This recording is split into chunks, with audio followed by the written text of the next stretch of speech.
Let's also take a look at the situation on the ground. It's been 5 days since Donald Trump made that decision. It's December and Bethlehem is usually a sea of tourists in the season, but the US president's decision to recognize Jerusalem as Israel's capital has robbed the place of its Christmas cheer.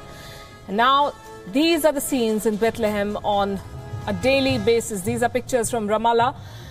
Molotov cocktails instead of festival cocktails, and there have been clashes on key thoroughfares. In fact, after 3 days of rage, protests in other Palestinian areas have mostly died down, but not in Bethlehem, the biblical birthplace of Jesus Christ. Palestinians clashed with Israeli forces once again in this town south of Jerusalem. Security forces could be seen pinning a few of these protesters down at the standoff site. In a separate incident, Israeli military targeted Hamas military posts in the Gaza Strip after a rocket was fired at Israel. 2 Palestinians riding a motorcycle were reportedly killed. Trump's decision has angered not just Palestine but also upset regional powers. On Tuesday, Turkish President Erdogan called on leaders from more than 50 Muslim countries to come out with a response to Donald Trump. The Turkish foreign minister was quoted as saying that the Arab response to the US decision had been feeble, as some Arab countries are scared of angering Washington.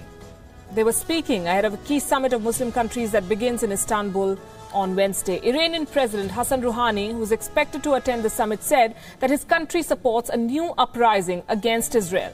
In Ramallah, Palestinian Prime Minister Rami Hamdallah convened a cabinet meeting and gave a call to Arab nations to come out in support of the Arab capital of Jerusalem.